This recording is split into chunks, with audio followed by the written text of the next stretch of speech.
Wednesday, October 22, 2025. Ladies and gentlemen, good evening and welcome to today's edition of our English newscast on Info Television. We kickstart with our top stories.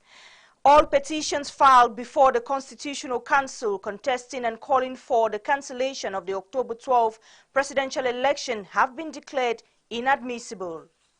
And the Cameroon Real Estate Corporation and the Portuguese company A1V2 Yahweh Jire have sealed a strategic partnership agreement on October 21 in Yaoundé. Meanwhile, today, October 22, 2025, marks the International Stammering Day and shining a spotlight on the challenges faced by individuals who stutter. Those were your headlines. Details right ahead.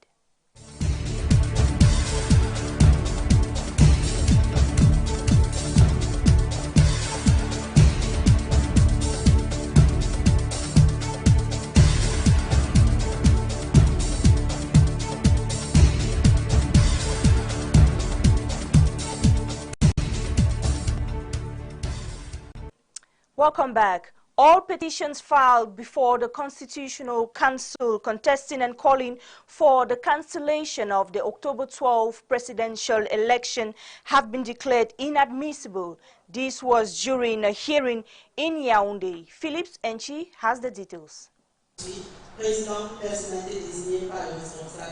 In a hearing session on October 22, 2025 at the courtroom of the Constitutional Council with the President of the Council, Clement Tangana, on seat, alongside a complete bench, all 9 petitions following the withdrawal of 2 opposition parties, the PCRN of Cabral Libi and the Social Democratic Front SDF of OC Joshua, opposition political parties, have been declared inadmissible by the Constitutional Council. The ruling comes just days ahead of the October 27 deadline for the proclamation of the 2025 presidential election results. The lone aspiring candidate for the October polls with petition pending before the Constitutional Council for hearing, the Cameroon Democratic Union CDU of Patricia Tumaino Ndamjoya, with motive of electoral fraud, and has petitioned the total cancellation of the just ended presidential election after hours of deliberation was rendered inadmissible and discharged before the Constitutional Council. The national president of the party, with a heavy heart, is not satisfied with the decision rendered. We have been disrupted by the president of the Constitutional Council, saying we did not present sufficient evidence to back our petition. I want to believe that the Constitutional Council never wanted us to present our evidence before the council with arguments to sustain our evidence or proof. According to the council, that was why our petition was being rejected. Bethenki Sopt, detained since 2017 at the Yaoundé Kundingi Central Prison for alleged involvement in the Anglophone crisis, filed a petition seeking the cancellation of the presidential election. However, the Constitutional Council declared his petition inadmissible on grounds of lack of competence. Similarly, the MPC party led by Nadine Belolo Esono received the same verdict as the Constitutional Council ruled her petition inadmissible for lack of substance on the basis that she was not a candidate in the presidential race despite her coalition with the CDU party. All other petitions submitted to the council have been declared inadmissible. While petitioners continue to digest the council's decisions, all appears as set for the official proclamation of the presidential election results in the coming days. The senior divisional officer from Fundi, Emmanuel Mariel Digdent, took to the streets of Yaoundé, engaging directly with city dwellers and sensitizing them on the need to remain calm and orderly. He urges the population to stay peaceful and go about their daily activities despite violent demonstrators from people who are manipulated by other individuals. Let's watch.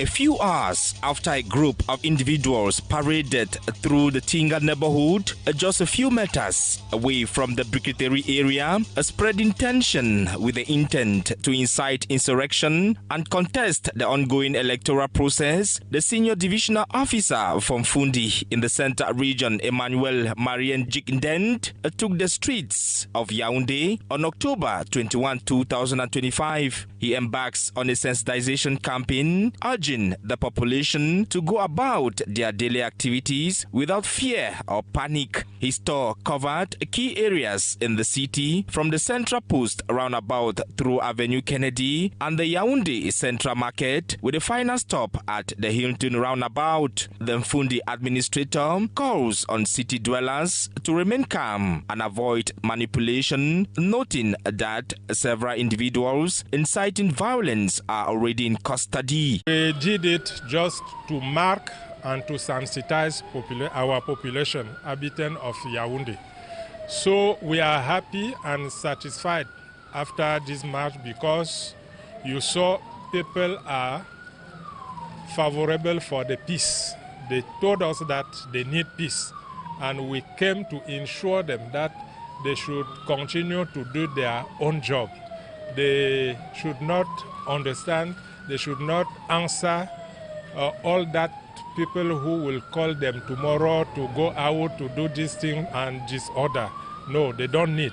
The sensitization campaign serves as a wake-up call for Cameroonians, reminding city dwellers of the consequences of violence and insurrection as the nation awaits the proclamation of the presidential election results. You saw what happened this morning in Tinga.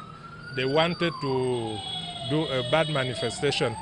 Those who were arrested, now they are apologized. They say, excuse us, we didn't know really what happened, and now they are alone. If somebody sent them, we say that this man is not with them. Peace remains the lone word. People should know that the disorder, you can make the disorder together, but you will be punished yourself. They have to stay at home, continue to do their own job. We need peace. As Cameroonians await the results of the just concluded presidential election, administrative authorities remain determined to maintain peace and order across the country. The CPDM Party House of the Yaoundé 3 municipality served as venue for an important work session on October 21. The meeting, which aimed at uniting persons to advocate for peace, was chaired by the head of the permanent divisional delegation of the CPDM Central Committee, Professor Laurent-Serge Etundingwa. Mimi Tiobo reports. Days before the declaration of the next president of Cameroon, rising tension has caused violence, insurgent and illegal declarations have been recorded in some parts of the country. Due to this, the Minister of Basic Education, head of the permanent delegation of CPDM for Fundi, Professor Laurent-Serge Etundingwa, called for a workshop meeting with political leaders of Fundi to denounce the violence act seen in some parts of the country, particularly in Yaoundé. The election held a few days ago, and we arrived at the point in which you hear about calls on violence and so on and so forth. We just want to say that Fundi people are peaceful people. They have welcomed all their brothers and sisters from the 10 regions of our country, and they did it long ago. We are continuing living here peacefully. In the presence of Philippe Balgaboa, Minister in charge of Special Duties, President of the CPDM Campaign Commission for Fundi 3, and political actors who shared a passionate plea for peace and stability in the capital city. The meeting was to renew this call for peace, so that those who are here, those who come, go back to their home and tell those who were not here that we need peace. Election is over. We are waiting for the results. The meeting underscores the importance of maintaining peace and stability and also encourage all stakeholders to work towards harmonious process during this post-electoral period. And still in the same light, promoting peace and unity stands at the heart of President Paul Biya's vision for a stable and progressive Cameroon.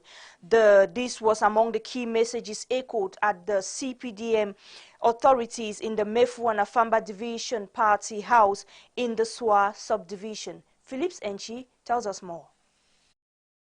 On October 20th, 2025, at the boardroom of the Swa Council in the Mefu and Afamba Division Center region, militants of the Cameroon's People Democratic Movement (CPDM) reiterates their dedication to sustaining peace and fostering coexistence within the Swa subdivision. The gathering, chaired by the president of the Divisional Campaign Commission, Luke Magrambaga Tangana, comes amid attempts by certain political party leaders to incite unrest following the recently concluded presidential election, with some claiming victory despite pending official results. During the third phase of the presidential election, the Divisional Campaign Commission president calls on party authorities to mobilize militants and sensitize the population on the imperative of peace and harmonious coexistence before, during and after the announcement of the election results. This initiative involves a door-to-door sensitization campaign emphasizing avoidance of any form of stigmatization. Swa, a melting pot of Cameroonians from diverse backgrounds, including transporters, businessmen and women, underscores that peace and living together remains the singular message to be conveyed throughout this period. Swa is one of the subdivisions of Mefu Afamba Division. So the message is clear, message of peace, message of unity, message of union, message of the living, the living together as prescribed by the head of state, as advocated by His Excellency Paul Biya. Promoting peace and harmonious coexistence remains one of President Paul Biya's core objectives to ensuring the nation's stability and continued growth. We need to live in peace. We need to live in confidence between Cameroonians, because we are the same citizen of the same country. There is no division. As the meeting unfolds, the divisional officer in the subdivision, in collaboration with local authorities, reaffirmed the administration's commitment to maintaining peace and order. We've taken all the necessary measures to maintaining peace and security in the subdivision. I am calling on the population of Swa to be vigilant and should not hesitate to dispose of any information considered detrimental to our peace and security. It is on this information that we will be able to take good decisions so as to maintain peace and security in Swa. The promotion of peace and social cohesion is now a top priority for traditional authorities and community leaders in Swa. Traditional rulers in Swa, as you just heard, are working in close collaboration with the various administrative units, and we will not allow our community witness the situation that prevailed in Chang, here in Swa.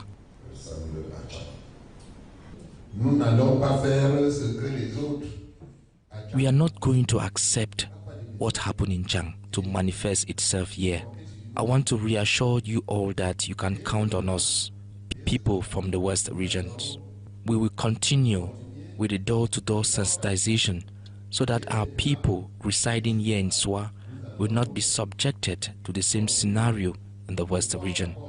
Before, during and after the proclamation of the presidential election results, you can all count on us, people from the western regions. As Cameroonians await the result of the presidential election in the coming days, upholding Republican values while jealously promoting peace and national unity remains a collective obligation. And as you heard in one of our lead stories, October 22, 2025 marks the International Stammering Day, shining a spotlight on the challenges faced by individuals who stammer and exploring different approaches to treatment. In the following report, Mimi Tiobu met with a psychologist and a traditionalist who shared their insight on how to deal with people who stammer. October 22 marks International Stammering Awareness Day, a day that aims to promote and spread awareness about the speech disorder characterized by disruption in fluency, known as stammering. This occurs through involuntary words repetition and temporary challenges in producing sounds or words, amongst other symptoms. To gain insight into this neurological disorder, which requires comprehensive treatment, a psychologist discusses approaches including speech therapy, counseling, and support groups. Then when it is psychological causes, meaning can be treated. You can treat it. I take the case of one of my students. When he came and see me, I understand that the case is psychologically. What I did, so I just put the person in relation with herself or with himself. The person understand that he is not different of us, because sometimes he told me that when he's alone, he is home, he can speak very goodly, but when he's out, he just encounter the difficulties. That's when I say that interaction. The person need to interact with others. Dr. Fongang Phillips, a traditionalist, shared his perspective on how he uses herbal remedies or spiritual guardians to treat stammering. With traditional medicine, we have this method of healing those of our brothers and sisters who are suffering with stammerer. We can use like old machete in the hot fire. We pour water. Immediately the water will warm. We put it in the mouth. The person will drink the water, and the water is going to help to open the mouth of the sick. We have these natural remedies like root of trees, back of trees, leaves, that we use to boil them, and the person use it. It's okay. Unless if the problem is spiritual. If it's a spiritual problem, that's why we go back to our genetic roots. The day serves as a vital platform for promoting understanding and support for individuals who stammered, exploring both modern and traditional approaches to treatment. Ladies and gentlemen, thanks for choosing to stick around with the news on Info Television. As the world marks the International Day of the Girl Child this October, parents are reflecting on how best to educate their daughters in today's fast-evolving digital age. Our reporter Jessica Ndiwum spoke with some parents who shared their views on strategies to empower the girl child through responsible digital education. Let's watch. As an era where technology has become an integral part of daily life, many parents say that educating the girl child goes beyond the classroom. They believe it's about equipping her with the digital skills, discipline and confidence needed to thrive online and offline. Mes jeunes enfants qui sont encore tout petits, de moins de 14 ans. My children are still very young, under 14, and they sometimes have access to my phone to protect them from the dangers of today's social networks, especially inappropriate content. I try to block certain platforms like Facebook and TikTok, but for those who are a bit older, around 14, who already use the internet, it's important to educate them and make them aware of the risk that come with platforms like TikTok and Facebook. Liés au contenu non approprié, notamment dans TikTok et dans Facebook. Aujourd'hui, la jeune fille aujourd'hui faire face à ce genre de défis. Today, many young girls are facing serious challenges online. Some believe that being beautiful is enough to succeed, and that's why we see many of them taking risks just to look attractive or gain attention on social media. Unfortunately, a lot of the content they are exposed to is not good for their moral or educational development. Parents need to play their part by guiding their daughters and controlling how they use digital tools. In schools, even though mobile phones are banned, many girls still manage to bring them in, which shows that parents are not monitoring closely enough. If we don't control these digital habits, they can end up damaging the education and values of our young girls. For others, the focus is on mentoring and mentorship. They insist that while technology opens doors of opportunity, it also comes with risks that require parental control and open communication. Nous sommes à l'ère du numérique. Cela y va tellement croissant. We are in a digital age that's growing very fast, and education must evolve with it. It shouldn't be left only to parents. Schools also have a role to play. If digital education is introduced into the school system, it will help young girls use technology wisely. Parents, on their part, should guide their daughters to develop curiosity for educational programs, both on the internet and on television, rather than just entertainment. By having more conversations with our children about what they watch and do online, we can prevent them from falling into negative digital habits. Des mauvais programmes, tant qu'on vit sur les sites internet que par exemple sur les chaînes de télévision. As the world celebrates the power and potential of girls, parents remain their first teachers, guiding their daughters not just to use technology, but to use it wisely, safely, and for growth. And on to something else, a young couple residing in the Eke neighborhood in Yaoundé has lost 2 kids in mysterious circumstances. They died after returning from school on October 20, leaving their parents and neighbors in complete shock. Report. 7-year-old Chris Archange and 5-year-old Steve Miguel have lost their lives in very puzzling circumstances. In the Eke neighborhood, Yaoundé 4 municipality, these class 1 and 2 pupils returned from school on Monday, October 20, and decided to take a nap. Few minutes after, foam began to ooze from the older son's mouth and nostrils. According to their mother, she noticed an unusual fatigue in them and sought remedy.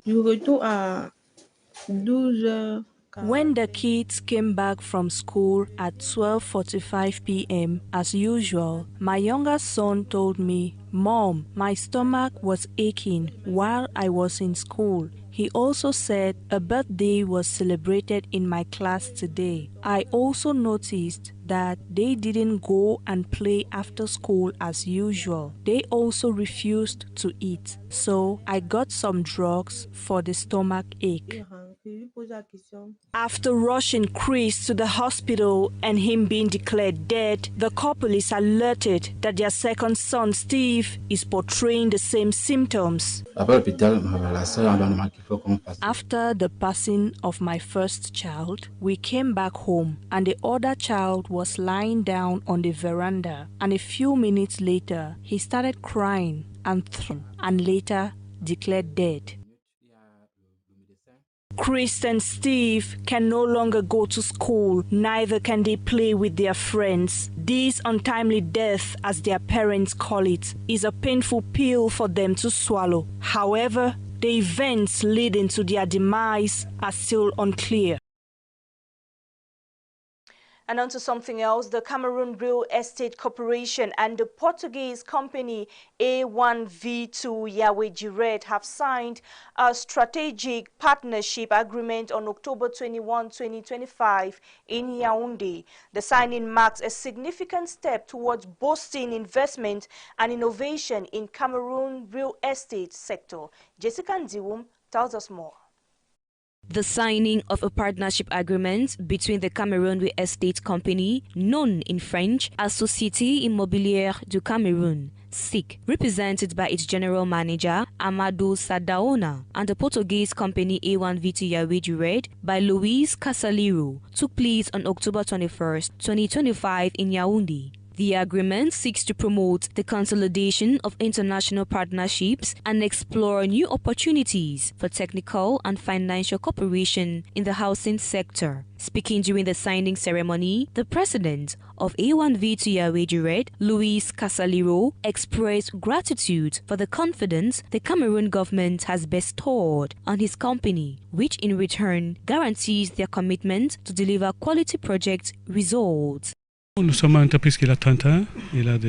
are a company with 30 years of experience, proven both globally and across Africa, where we have contributed our expertise to numerous projects. It is a great honor to have earned the trust of the General Manager, who has entrusted our group to carry forward all efforts in advancing social housing. Even without prior familiarity, the General Manager chose to engage in a partnership with us, and we are committed to delivering on that trust.